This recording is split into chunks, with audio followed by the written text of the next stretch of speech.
नमस्कार दोस्तों, हमारे इस चैनल पर आप सभी का स्वागत है। अगर आप भी भगवान श्री कृष्ण के भक्त हैं, तो कमेंट में जय श्री कृष्ण जरूर लिखें। आशा करते हैं आपको वीडियो पसंद आएगी। तो चलिए शुरू करते हैं। अगर तुमने ब्रह्मांड की शक्तियों को नहीं समझा तो तुम कितने भी ज्ञानी बन जाओ, तुम्हारा ज्ञान अधूरा ही रहेगा। तुम अगर लक्ष्मी जी भगवान विष्णु से धन पाना चाहते हो, वेदों के ज्ञाता भगवान ब्रह्मा जी से ज्ञान पाना चाहते हो और मंगलकारी भगवान शिव से मोक्ष पाना चाहते हो, तो तुम्हें ब्रह्मांड की इन शक्तियों को अवश्य ही जानना होगा। क्या है इन शक्तियों का रहस्य, आइए जानते हैं। नंबर 6 की बात करें तो नंबर 6 भगवान विष्णु की शक्ति को प्रदर्शित करता है।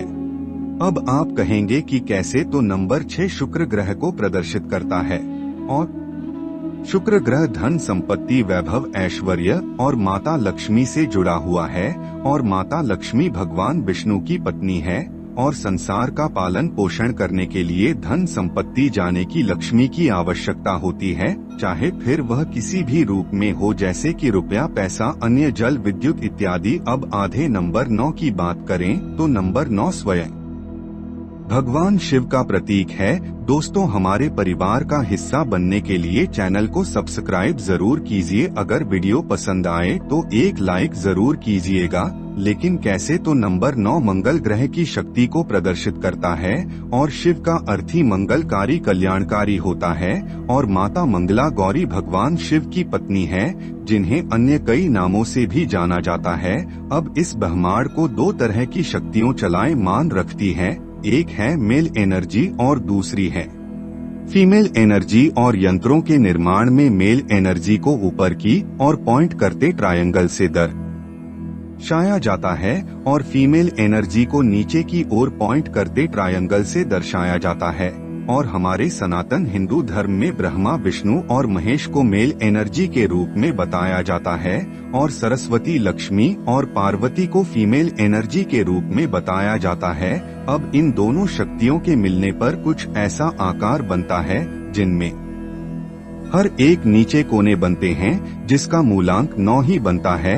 अब हम पंचतत्व की शक्तियों के बारे में बताते हैं। पृथ्वी, जल, तेज, वायु और आकाश, इन पंचतत्व से पूरा ब्रह्मांड बना है और बलायमान है। सभी पदार्थ और भौतिक जगत प्रीत तत्व से बना हुआ है और इस पृथ्वी तत्व को बनाने वाले भी हैं। साथ में 3 नंबर का अंक पृथ्वी तत्व को संदर्भित करता है। पृथ्वी तत्व को बनाने वाला सूक्ष्म भी 3 तत्वों से बना हुआ है, इलेक्ट्रॉन, न्यूट्रॉन और प्रोटॉन, यानी कि भारीपन, गुरुत्वाकर्षण का गुण है। अब बात करते हैं जल तत्व की। जल तत्व भगवान विष्णु की शक्ति को प्रदर्शित करता है। जल का मतलब होता है प्रवाही, जो प्रवाहित है, जैसे कि जल, विद्युत, चुंबकत्व। अभी तक जो जल की तरह प्रवाहित होकर सृष्टि का संरक्षण करते हैं, बनाए रखते हैं। भगवान विष्णु का निवास जल तत्व में ही बताया गया है और इसीलिए इनका एक नाम नारायण भी है। नारायण यानी कि जल में निवास करने वाले। अब बात करते हैं तेज तत्व की। तेज तत्व भगवान शिव से जुड़ा हुआ है। भगवान शिव ज्योति रूप है, इसीलिए उनकी पूजा ज्योतिर्लिंग के रूप में होती है और ज्योति तेज तत्व को प्रदर्शित करती है। इस तत्व मंगलकारी भी है और विनाशकारी भी है। जैसे कि सूर्य के तेज से समुद्री जीव सृष्टि जीवित है, अगर वहीं सूर्य अपनी उच्च नेता को बढ़ा दे तो समुद्र जीव सृष्टि का विनाश हो जाएगा। इसी तरह आकाश और तेज तत्व की शक्ति नंबर 1 अंक से संबंधित है। जल और वायु तत्व की शक्ति नंबर 2 के साथ, वायु और आकाश तत्व की शक्ति नंबर 4 के साथ, पृथ्वी और वायु तत्व की शक्ति नंबर 5 के साथ, आकाश और वायु की शक्ति नंबर 7 के साथ, पृथ्वी और जल तत्व की शक्ति नंबर 8 के साथ उपस्थित रहती है। इसी तरह सभी पंचतत्व, ग्रह, नक्षत्र, देवी देवताओं की शक्तियाँ समस्त ब्रह्मांड को उत्पन्न करती है और उसका विनाश भी करती है। और इन सभी शक्तियों का प्रभाव हमारे जीवन पर भी पड़ता है।